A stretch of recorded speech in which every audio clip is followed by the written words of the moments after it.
pick it up and eat it.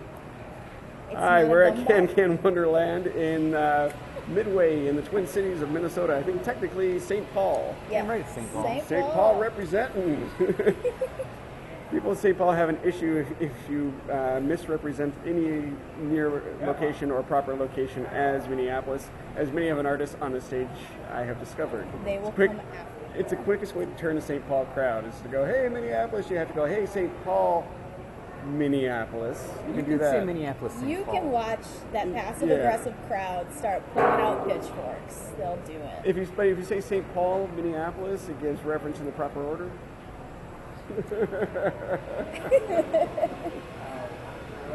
Welcome to Sineaters. I'm the Right Reverend Redacted Ryan Richards, and I'm going to guess 348. All right. My name is Samantha Massey, and I'm going to say 278. Oh, you know what? I think, yeah. Huh. Well, I'm Jeffrey Hoffman Fretham. I'm going to say about 97 because that's what my pump just told me a little bit ago. You cheated. Well, how am I supposed to uncheat now? That's the question. Cheater, glucose eater. Well, what we're guessing is what our blood glucose is. And you know what? I think mine might be in my jacket, which I left up at the front area. Whoops, do you want to borrow my meter? Do you trust me? I do trust you. Okay. Yeah, I'll go get it real quick. You know, Mine's over there, too. yeah, go get it. All right. Oh, damn, 7. We're on the 15th hole Can Wonderland. This is a documentary style podcast. Can Wonderland's artist inspired and designed and built. Yep. Yeah. All of the above. Oh, and with this thing, you're probably going to have to speak up because there's only one recording point, and you got to get over a lot of ambient noise. Right. Because they're building hole 13 or something right over there. Exactly. As if on cue. Really? Wow, ambient noise. All right, let's see. Alrighty. This is how all diabetics get together and hang out, by the shit. way. I was way off. I'm at 93. Nice. What'd you say? Like 278. Where's the dummy? Right there. Nice. Yeah. Dinner with giants. It's from the view of a child now. So we're all 'Cause you check- only visit grandma when you're a kid. Right. Yeah, we're all checking our test strips. Now, how much do you guys have to pay for your test strips a month? I just get the free ones from my insurance. But with my glucose monitoring system now, I'm able to use less test strips because you only have to blood warning triggered. Oh no, it's on the sides. Oh, yeah. But with the blood glucose monitoring system, I only have to check my blood sugar with my meter about 2-3 times a day. 276. Wow, What did I you say? were like 3 something. Yeah, because You were closer to yeah. my guess than I was. Yeah. Apparently I'm at 75. Yeah. All right. Cool. How long you need yet? We're recording now. Oh, Yeah. all right. So, Excellent. Say hi. would you like to introduce yourself? I'm Chad. Chad will be our chef today here at Can Wonderland. Chef de pièce de résistance. What we should do is, we have started just to like a talk little- about what this place was. Yeah. Yeah. I have a little knowledge of it from before other things. So yeah, I don't know. It's Nice. That's the batting cage golf. Oh man. Batting but Mini yeah. golf. It starts off on a tee. It's Can. Pinball. Some glorious pinball. I've done started recording introduction videos for one of our cult of the months. We had the Church of Change, the coin op cult, also known as tokenism. Oh, I love that. So we've been doing Not to be confused with tokenism. yeah, the study of elves. But they got a bunch of fantastic old EM pinball machines, you know, classics from the 60s and 70s, some 80s. They got some from the 90s, some 3 what I would call modern era games, Addams Family, Twilight Zone, and Harley Davidson, the Stern, new generation. Cool. Glad I brought some cash then. Get some quarters. I had an opportunity the other day to go to SS Billiards out in Hopkins, Minnesota, where they have the one and only Bill Paxton themed pinball machine. What? Yes. What would that even be about? It's about well, 20 clearly, is it like just his face? Well, no. All over the place? It's like 20 of his different movies combined into one, so there's a little aspect of it that's Titanic, a little bit of aspect of it's True Lies, where it's signified by a baseball diamond, and you try to get to first, second, third, and then the home base with Jamie Lee Curtis. Sure. Oh, man. She was so beautiful in that movie. You know, she still is. She still is, but that was like when I discovered my love for her. For me, it was Trading Places with Eddie Murphy, because to just have a full-on, just topless, I'm like, I love this woman. Well, how old were you at the time? Like 13. Oh, of course. I mean, it was boobs like in your it was face. like an imprint. Like, It's just. other female imprints that I had was Ming's daughter in Flash Gordon. Yep. Yeah. Did you know that? Have you ever seen the Bruce Willis movie Fifth Element? Oh yes. Okay, so one of the Duchesses in that movie, the Slutty Duchess, she was based off of Ming's daughter. Nice. Yeah, her design was, and I love that because I'll see both those movies and I'm like, what? Isn't that? Nice. Yeah. Strangely, just mostly Jennifer Connelly for me. So. Yeah. Nothing wrong with that. Well, the But wife's she was young. Yeah. well, the wife's imprint film was Labyrinth. So, you know, at least I think she probably had it easier than you, because Bowie was always older. Right. Yeah. But if you, as a male, fixated on it with the Jennifer Connelly character, she's still, I mean, she's a mature girl for her age, but now I look at her and she's too young. You know, it's kind of that weird She's got realization. that baby Absolutely. face. I can't really watch that movie anymore because of that. Yeah. Or not, at least not alone. Yeah. And for me, same reason. You just feel too same reason I can never watch Never-Ending Story again. I've never seen that movie. It's graphic same way. Strong. It was made in the 80s. It's good. Yeah. They're remaking it. That's. I've I thought heard it was that. a sequel or something. Or, A who sequel? knows? But didn't they already have like a sequel? They had a Never-Ending Story 2. Yeah. Right. Which how does that even work? Yeah. Nah, I don't know. Well, that doesn't It's know just all. this. Huge tracts of land. By the way, It's this is just the the hole formerly known as the longest hole or something like that. Yeah. Ah. Reference Prince. Yeah. Yeah. Yeah. It's purple. I got you. It's purple. It's fuzzy. All that's missing is like a little red Corvette somewhere down the line. So I had shall we talk about where we were when we heard that Prince died? Oh yeah, sure. Yeah. why Where wouldn't were we? you when Prince died? When you heard? I don't know. At home on Facebook, as sad as that sounds. I remember I was at work. I was working at Tisserie 46 at the time, and it was raining outside. I remember that. And our HR manager just burst into tears because she used to be one of his roadies back in the 70s or 80s. I want to say like late 70s, early 80s. And she just burst into tears. And it was just the saddest thing ever. I almost cried with her. I was working an Amy Schumer show at the Target Center, which is right catty corner across from First Avenue. Yeah, the how would nightclub. you do? Because that's what I'm paid to do. I am a paid stagehand, and I go to places. And the comedy shows are actually usually kind of fun to install, even if they are in the big arenas, because they have to bring some set. Sure. So it's interesting to see what a comedian has decided will be the physical embodiment of the sometimes 2 hours that they'll be entertaining a very, very large room of people. Got quite a swing there. You got some good air on that. And this was scheduled just during the Amy Schumer upswing. And so big old place. Now, Amy Schumer has a crew that travels with her that helps load in everything, and then they are supplemented by local workers who assist them in recreating the show in different locations. So their guys come in and we're just kind of setting everything up, setting up a stage, setting up a performance area, speakers got to go up, lights got to go up. And it was revealed that one of the crew members, a few days previous, admitted that he didn't know much about Prince.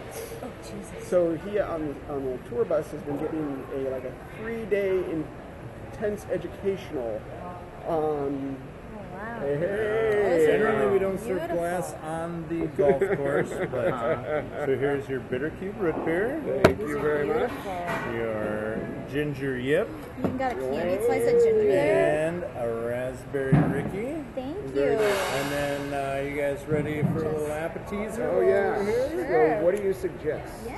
I'm going to recommend one plate each of two of our nachos, the chili cheese, the mac and cheese nachos, Okay. and the smoky and the bandito, Alrighty. which is laden with cheese sauce and barbacoa and all sorts of good Those sound stuff. amazing. Sounds glorious. Yes. Wonderful. Thank you.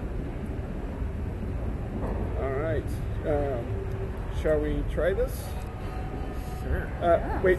Do we have to inject ourselves first? No. I'm gonna sip a little bit first. No. You use a pump. Yes. Yes. As you, do I. You use a pump. Yep. So I'm gonna go ahead and talk amongst yourselves. You're not going to give us a topic? He's got a hit up. Oh, good. Well- I did remember my insulin. So winning. Yeah. Well, let's talk about something diabetes related. How were you diagnosed? How long have you had it? How old were you when you were diagnosed? Like, what's that story? Sure. Well, let's see. I am type 1 diabetic, as we sort of discussed, but that's for anyone who's playing along at home. Type 1 is typically, or used to be called youth onset, because typically Juvenile diabetes. yes, Juvenile juvenile onset diabetes, youth diabetes. onset, et cetera, et Diabetes cetera. is so juvenile. It is indeed. But I'm Pancreas actually, acting a fool. so my grandfather was a type 1 diabetic, and none of the rest of my family. My father is an only child. He's not a diabetic, but so I'm still like way high in the risk zone because of the genetic background. Yeah. So it's Those always little something genetic that I used to get tested for because I had that background. And That's delicious. yeah, I was working at Super America because I was 20 at the time, Okay. and I would drink like Yeah? soda and juice, and I'd be like, yeah, I was like, I'm gonna drink less soda, I'm gonna drink more juice. It's gonna be good for me. Yeah, it wasn't so much because of the whole. Diabetes thing. Then got diagnosed with diabetes. So fortunately, no coma was involved in my diagnosis, which is Excellent. more than some people. And Take what a age? bow. 20. 20. Yes. That's kind of high up there. I was diagnosed when I was 13 years old. I had actually just come back from a week-long trip to summer camp. It was like a Christian canoe camp that I went to. We canoed like 20 miles a day. It was so intense for my tiny body. And at this point, 13 years old, I weighed 90 pounds. I was very thin. And I had already had diabetes at that time because I had been losing weight for months and my hair was starting to fall out. And I had very long, thick, curly blonde hair at the time. So it was something to notice when these like hunks of long hair just start falling out of your head. Yep. Yeah. Play on through. And so Play on through. We're just Yeah. we're doing a podcast. and so it was something to notice, like just lots of hair falling out, losing lots of weight, even though I was eating tons of junk food. Because I Yeah. thought, I hit puberty, I'm just losing lots of weight because of that. And no, that was so bad. But I come back from this week-long trip to summer camp, and the one day I'm home by myself, my parents are at work, I get a phone call from the doctor's office, and they told me just point blank, you have type 1 diabetes, you need to come to the hospital immediately. And it was so shocking that I just sat on the floor and I just cried for a while because I'm the first type 1 diabetic in my family. for like 5 generations that we know of. Wow. Both sides of my parents, so my paternal and maternal grandparents are all type 2 diabetic, which was onset when, Sweet spot. nice. You guys are gonna need these. Here, I'll put it over on this. Thank you. It's got to go between. That's the sweet spot. Now, did you, when you said that it skipped several generations? Yes, it did. Did That you feel we like know did of. you feel like a guilty responsibility? A guilty responsibility? At No, first? I just wanted to lay down and let it kill me. Yeah. Like, to be totally candid about it. I mean, even then now, I still kind of struggle with the depressive thoughts occasionally. But it's a lot easier to think of it as I need to do better for myself, for the people that care about me. So, yeah, because it's really easy to get caught in that, like, oh, why me? I didn't ask for this type thought process. So, yeah. Yeah, you reminded me. I forgot. I was generally speaking, I was thin throughout high school, Yeah. and I was about a 160, 165 maybe. Yeah, like and when I really was gangly. Yeah, when I was diagnosed, I'd actually gone down to like 145 or something. I'm like, that's probably not normal. Yeah. I was, let's see. Get 2000. tested all the time. Just ask for those tests, seriously. If they're drawing blood, they can already. Well, and It's already there. Well, and I had chronic nosebleeds as a child, and I thought it was because we lived in a very arid area. We lived in Spokane, Washington when this was happening, and so, it was like a desert out there because it was right in between the mountains in Seattle. And so it was like super dry, super warm all the time. So I was getting nosebleeds like daily, sometimes multiple times a day. And apparently chronic nosebleeds to the point where they have to, like, not solder, but cauterize. Yeah. Cauterize the inside of your nose could be a precursor to diabetes. Yeah, because of the already weakened immune system, and then also the amount of sugar, the glucose in your blood turning into an acid. Yeah. It'll eat through the very thin membranes of your nose. Everybody at our house, the Messiah complex, suffering from severe nosebleed issues, and the wife says it's due to the dry air. And Yeah. I think it's due to the constant gamma radiation, coming from the basement from the thing that should not be, but. Maybe like But we constant gotta- nose picking too. Yeah, doesn't that help. too. And it's one of those things that, how do I handle that with my daughter? I see her picking her nose, she's like, you know what? She's getting shit done. You gotta teach her how to casually Well, nose pick. You yeah. can't do like violent Well, and she pulls it yanking, out, I've learned. and she knows what a booger is, but she doesn't call it a booger. She calls it a fuzzy. A She's like- fuzzy, she's like, that's so- fuzzy, look what I made for you. Daddy, I need this. Yeah. That's adorable. Oh my gosh. I was 32 when I was diagnosed. Oh wow. See, I was out building it up like I was special. Not even roll on in. You're used to it. I just beat both of you to the punch. Stunk. Tape measure? I was 32. I was working sound for a home garden television show where they would kind of redo backyards, and they did half the shows in California and half the shows they were doing up in Minnesota. So that way, every show wouldn't be how to adjust a lawn in a warm San Francisco sun. Right. Sure. I mean, you gotta have those Yeah. options. So, and my job was to go around and try to collect the audio for this, while they're also trying to do massive construction onto the area, and there's me going, it's a microphone, it's going to capture everything So you gotta around. be like right here with Yeah. the microphone. It's Well, not intimidating. It's fine. yeah. You've never seen something this large. And it was before? an exhausting job, because I had to carry around the recorders and the boom mics and kind of stand like this Right. for hours in the hot sun. That had to hurt And- so bad. I feel and- bad for your shoulders. Well, ooh, nachos. Awesome. And here we have the chili mac and cheese Oh, nachos, those look beautiful. and the smoky and the bandito. Yes. There's a little bit of sin in those. There we go. There's, So what is give us a rundown of the composition of each of these. Yeah. well, you've got your corn tortilla chips. And this one is? This is the chili mac and cheese. Corn tortilla chips, macaroni and cheese, beanless chili, a little sour cream, and some scallions.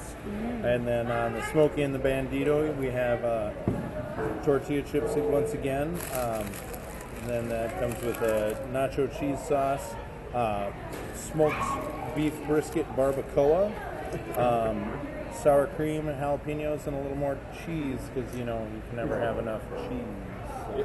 We are Wisconsin adjacent. Absolutely, Yeah. absolutely, Yes. wonderful. Thank you Enjoy. so much. Although I'm all about the Minnesota dairy. Yeah. All right. Try the Smokey and the Bandito. Check that. Yeah, mac and cheese on it, and bacon. Yeah. The barbacoa. Having issues. I'll get there. That could be your autobiography. You all right over there, Michael J. Fox? Somebody in a VR helmet right now just going, ah!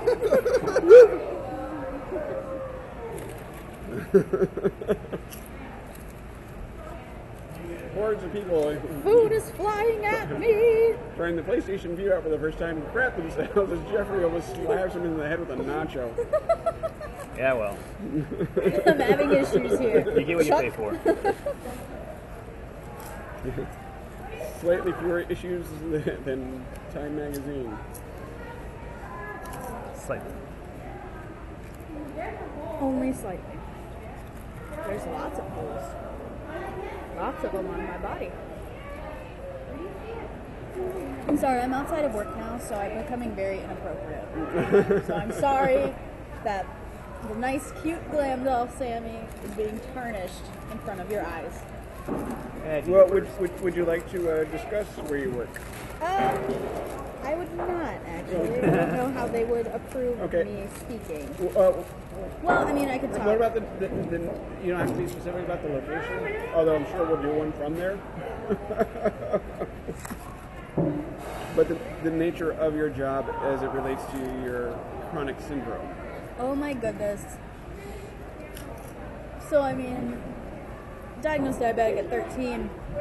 That's like, pretty heavy news for a 13-year-old. Especially a 13-year-old who is like gearing up.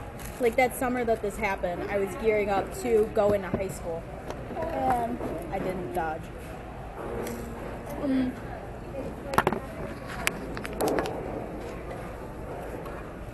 Excuse me. And so it was like super emotional. And I actually did consider going towards another career option. I've wanted to be a baker since I was 9 years old. Before that, I wanted to be a mermaid. And before that, I wanted to be a professional cat. So that is my career path. I'm still working on that third one. It's like my only issue is I don't want to like be naked all the time. If I were a cat, I'd need to wear like clothes though, and then just lay in the sun by a back door and just get belly rubs and then bite you. You'd be a clothed cat. I'd be a clothed cat. I'd be one of those cutesy little fuzzy kittens that runs around with sweaters and boots, and it's like I would run like this all the time. I'm going to carefully Like I was move a our sloth. Elijah unit up to a greater height. Congrats, you grew.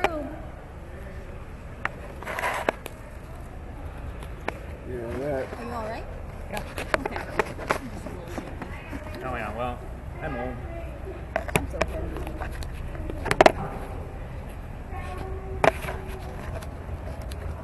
Maybe like loop them behind. There we go. Oh, now you're just playing There you with go. fire now. If you need napkins, they're down there. Just trying to give a better shot. There's Let me just jump behind. Well, there's a scratch on the lens on this side. Oh no. So, Nobody wants a scratched cornea. But I did consider doing another career path, except I wasn't good at anything else I felt as a person. Like, as a person, I feel like I'm good at nothing else but food. And so I said, fuck it. And I'm going to be a pastry chef. And every move I made when it came to academics was to have the end result.